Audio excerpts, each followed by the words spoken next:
এখানে ইলিয়াস আলীর স্ত্রী আছেন, যিনি এখন মাননীয় সংসদ সদস্য। তিনি বলেছেন আমার ইলিয়াস আলী কোথায়, এই কথাটা বলেছেন। আমাদের কিন্তু বুক ফেটে গেছে, আমাদেরকে এটা ছুঁয়ে গেছে তার এই প্রশ্ন।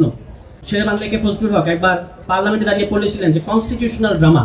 তো এখন যে ড্রামা, যে নাটক মঞ্চস্থতে আমরা দেখছি, এই নাটকের কিন্তু সবাই কিন্তু কুশীলভ না। সবাইকে আপনারা ওখানে দেখতে পাচ্ছেন, পার্লামেন্টের ভেতরে আমরা দেখতে পাচ্ছি বেশিরভাগই দর্শক। তাদেরকে বলা হয়েছে মুখ বন্ধ রাখতে হবে। কিভাবে এটা আমরা বুঝি?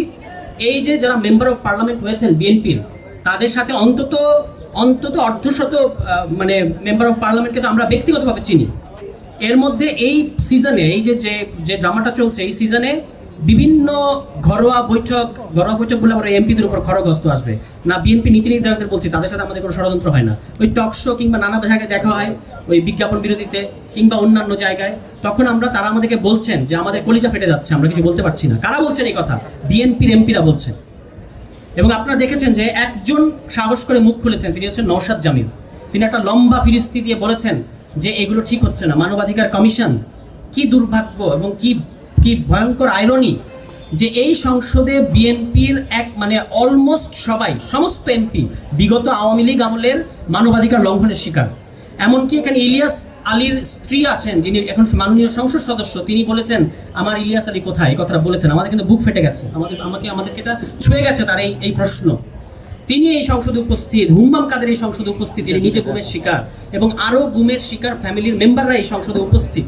সেই সংসদকে আমাদের বলতে হচ্ছে যে আপনাদেরকে গুম অধ্যাদেশ বাস্তবায়ন করতে হবে। মানে what an irony, what a tragedy বাংলাদেশের জন্য। যে এবং শুধু এইটা ট্র্যাজেডি না, ট্র্যাজেডি হচ্ছে আরো এই যে আমাদের এই ইলিয়াস আলীর স্ত্রী মাননীয় সংসদ সদস্যকে আপনারা গুম অধ্যাদেশ বাতিলের পক্ষে নিয়ে যেতে বাধ্য করেছেন।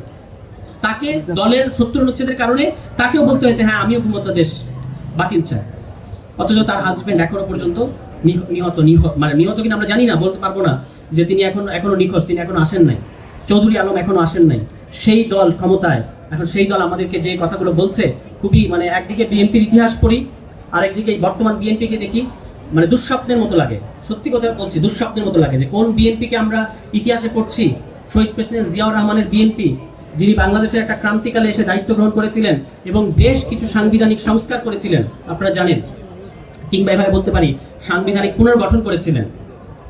সেখানে যেমন ধরেন তার পরিবর্তনের মধ্যে একটা খুব বড় পরিবর্তন ছিল যে ওই ধর্মনিরপেক্ষতাকে বাদ দিয়ে একমাত্র আল্লাহর উপর পূর্ণ আস্থা ও বিশ্বাস যুক্ত করেছেন। তিনি বাঙালি জাতীয়তাবাদের জায়গায় বাংলাদেশি জাতীয়তাবাদ যুক্ত করেছেন।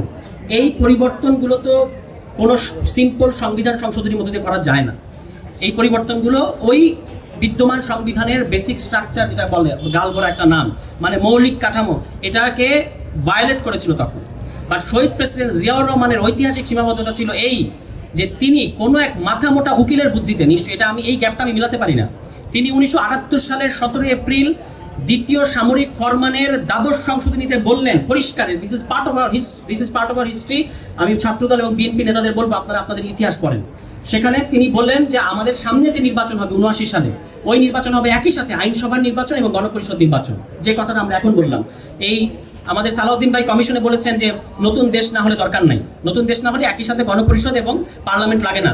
তা আশ্চর্য ব্যাপার, আপনি আপনার ইতিহাসটা পড়েন নাই, বিএনপির ইতিহাস পড়েন নাই। তাহলে শহীদ প্রেসিডেন্ট জিয়াউর রহমান এই কথা কেন বলেছিলেন যে আমাদের ওই পার্লামেন্ট এবং গণপরিষদ নির্বাচন একসাথে হবে? এইটা ফরমান তিনি জারি করেছিলেন। কিন্তু দুর্ভাগ্যজনক বিষয় হচ্ছে কেন তিনি এখান থেকে সরে গেলেন, কেন আবার সংসদ নির্বাচনে ঢুকলেন, এটা আমি ঠিক বুঝতে পারি না। এই গ্যাপটা আমি মেলাতে পারি না। তো আমি এটা নিজের কাছে একটা উত্তর দিই যে কোনো এক মাথা মোটা উকিল নিশ্চয়ই বুদ্ধি দিচ্ছেন, যে কোনো এক মওদুদ আহমদ আমার ধারণা, কিংবা এখনকার কোনো এক আইনজীবী। কারণ আইনজীবীরা, আমি ভাই একটা কথা বলি, এখানে আপা আছেন আইনজীবী, সংবিধান নিয়ে আইনজীবীরা যেগুলো বলে এগুলো শোনার পরে আমার আদালতে ডাকবে, এগুলো আর বলবো না। মুশকিলটা হচ্ছে তারা এই পরিবর্তনগুলোকে সংশোধনী ভেতর ঢুকিয়েছে এবং পরিণতি কি হয়েছে, এই যে 2010 সালে এসে বাতিল করে দিয়েছে। ওই সেম জায়গায় বিএনপি আবার আমাদের নিতে চায়। আমরা যে পরিবর্তনগুলো নিয়ে কাজ করছি এগুলো সংবিধানের মৌলিক কাঠামোকে পরিবর্তন করে, তারা এটাকে একটা সংশোধনীর মধ্যে ঢুকাতে চায়। তো আমরা এখন একটা মজার জিনিস হয়েছে, এই যে দেখেন আমাদের প্রিয় মঞ্জু ভাইয়ের হাতে কি বিএনপির নির্বাচনী ইশতেহার। এখন বিভিন্ন প্রোগ্রামে যাই, বিশেষত আপনাদের মিডিয়ার, সেদিন যমুনা টেলিভিশনের প্রতিষ্ঠাবার্ষিকীতে গেছি, বিএনপির অনেক নির্দলীয় বিএনপি, নিরপেক্ষ বিএনপি, টকশো হোস্ট বিএনপি, দলীয় পদধারী বিএনপি, নানা ধরনের যে বিএনপি আছে তাদের সাথে আমাদের দেখা হয়েছে।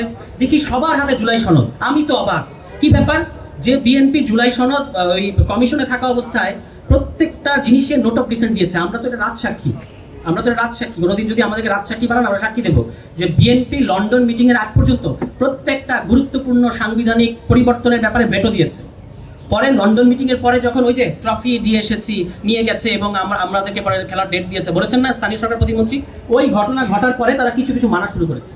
তো সেই বিএনপি এখন জুলাই সনদ নিয়ে ঘুরে সর্বত্র আমাদেরকে জুলাই সনদ দেখায়। তা আমি তাদেরকে বলি, ভাই আমাদের মাথায় জুলাই সনদ স্ক্যান করা, আপনি আমার সামনে জুলাই সনদ আনলে হবে?